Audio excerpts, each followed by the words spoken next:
Okay, so hi everybody, I'm Claudio, I'm from Italy, and I want to share with you kind of my experience in the last years of my life. And I love adventures, and for me, I don't know what you think when you think about adventures, but this is an adventure. Yes. This is, I used to look like this guy, actually I'm this guy for 2 years, and this was an adventure I lived. It was a social experiment just to see what people thought about it, and it was quite fun. But today I'm here with you because I want to share what happened with Bliu. So Bliu is an idea I had 3 years ago about learning languages in a different way, and now we're doing quite well. But I would like to start from a little bit earlier to tell you how I got here. So I come from Italy, from the center of Italy, from a little town called San Quirico. There's basically nobody living there anymore, just my mom probably. And after that I moved to Rome, I studied economics, and then I moved to Finland for no reason, like for 6 years. That was another adventure.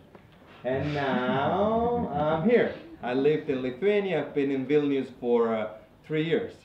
And I'm the kind of person that when you meet me on the street, I'm smiling, I'm always happy. And it doesn't mean that bad things don't happen to me, because they happen basically all the time. I believe like just everybody else. But maybe it's because I'm Italian, my attitude is just, I tend to think just always about the positive things. And I live my life as an adventure. Whatever happened to me, I really try to think, you know, is there something positive in this? You know, is there something to learn? So I really think that it's like Instagram. I believe you have Instagram, and whatever picture you take, whatever how ugly it is, you know, you click one thing, you put one filter, and then it looks amazing. And that's how I do with my life. You know, I just try to put different filters to look at my life differently. And this is a filter that I apply to my life. It's called 36.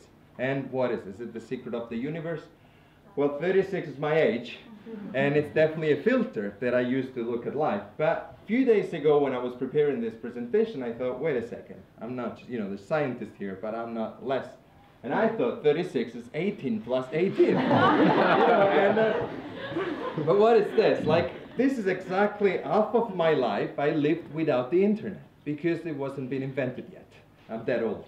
And 18 years I've lived super connected, email and social networks. So I'm here today to lecture you how beautiful it was before. When I was young, it was so incredibly beautiful. No, not really. I'm here to tell you that I love the internet. I'm really, like, I have thousands of friends, and I'm everywhere. I have an account wherever you can think about it, and I love it. And, you know, because I travel so much. Maybe somebody can click something. Yeah, I use it to connect with my family and friends. This is the day my sister announced that she was pregnant. You know, all my family was in different places, but it was a beautiful moment, and it was online. Without the internet, it would not be possible.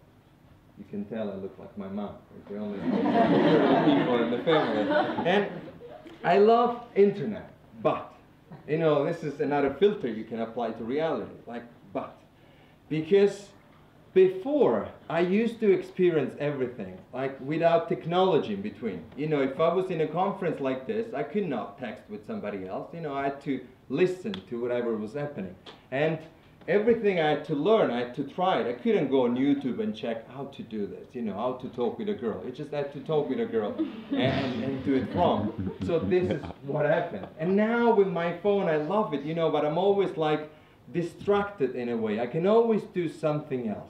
So I started to believe that technology was protecting me. You know, I wasn't as adventurous as before, because stress in life is useful. You know, every time I was stressing myself, I was kind of learning something. And now with technology, I could always be somewhere else.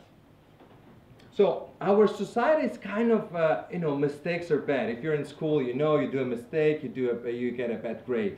But I think mistakes for me are a way to learn. I'm not afraid of mistakes anymore. And even if there's stress, somebody before in the presentation, you know, school is stressful, I think we're protecting ourselves from stress too much. Because stress is what grows your muscle. You can tell I'm an expert in the field. You know, if you want to grow your muscle, I heard at least, you need to stress them, and then you release, you just wait a day or two, and then they start growing. But now we kind of screen ourselves. We think the stress is so dangerous and we avoid it and we don't grow, because also as a person, everything I learned in my life, it involved some stress. Dancing, for example. I've been now dancing for several years. In the beginning, it was painful. You know, I went to class with my girlfriend and she was like dancing with somebody else. They could spin, and then I couldn't really do anything. And it was just scary. You know, and now I see that everything I want to learn, I can Google it and say, how to do the step. I don't try anymore. And I end up, instead of dancing now, I'm just learning how to dance, and I forgot to dance. And I forgot to turn. I can dance maybe in between. Yeah, so it's really all about the comfort zone. We are so, like, we know that the magic happens somewhere else, you know, but it's so nice to be in the comfort zone. Why bother? It's so warm in the comfort zone. So you know you can do mistakes. Why bother? And yeah, when I moved here 3 years ago, it was easy in a way. I was very excited. But it was also scary, because moving to a new place, you don't know what's going to happen, you don't know the language, you don't have a job, you need to make new friends. So I was definitely scared. But I think one thing I learned in my life is that the more I put myself into new situations that I don't know how to deal with, the more I learned that basically nothing can kill me. Maybe the microbes that we talked before, but I'm not sure about it.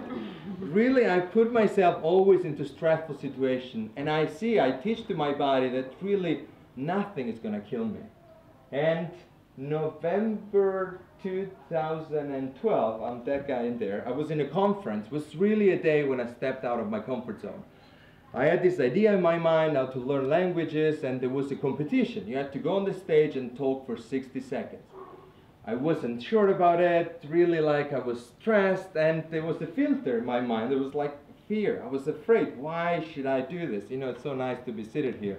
Why should I go on the stage? But then I put in another filter. It's okay. It's gonna be okay. So I thought, no matter what, you know, why being here? This is like an opportunity I have, and I went for it. So I pitch, that's the technical term, they liked it, and finally this idea I had in my mind that I was so scared of, I wasn't sure, but it started to come out of me, and new things like started to happen. So we actually found the company. So what Bliu does? Bliu comes from my personal experience. I was learning languages in class, and in class it's fun that, you know, with the teacher you can kind of speak for hours. She knows what I know, you know, I can talk, and we can have a conversation for hours, but I have to pay. Then I go out, and with my friends, we don't really talk. We cannot really have a conversation, because they start to fix my mistakes. And, you know, they want the best for me, so they're trying to help me, but it crushed my confidence. And if they don't fix my mistake, usually they switch to English. So we don't talk Lithuanian anymore. That is the language I would love to learn, but we start to talk in English. And I thought, to learn a language, I really need somebody very patient that talks to me at my level for hours. Until, you know, in Italy, if you go to Italy, you learn, because my mom doesn't get tired. She will talk to you for hours, even if you don't understand. So we built something that it's almost as good as my mom. What it does, it takes all the words that I know in a language. So you just click and tell Bliu, I know this one. And then it looks on the internet for videos that you can already understand, because they contain only words that you know. This is a video where the students they wouldn't know only 3 words. And computers are very good at finding things. So now it can find another text when there's only one unknown word. And this way it's like having somebody very patient that talks to you for hours. And this idea has been so far successful. We won a competition in 2012, then in 2013, and then in 2014 in Vilnius a few weeks ago. We have been almost in every newspaper in Lithuania, on TV, on the Wall Street Journal. We were invited at lunch at Facebook, and we got a business meeting at Google, because apparently they're interested and they're looking at us.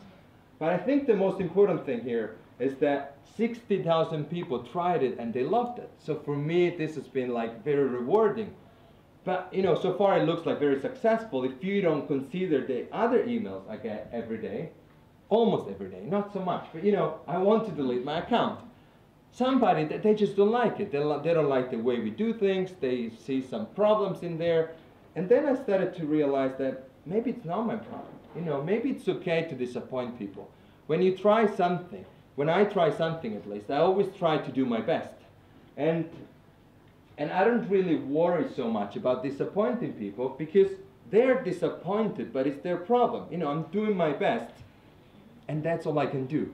It's okay to start and not being good at something and then improve. So my motto so far has been like really fail it. Fail it. If you don't know how to do something, go for it. Fail it. Now there's this way of saying that you need to fake it until you make it. But I don't like that. Why should I fake that I don't know how to do it? So instead, I just fail it until I make it.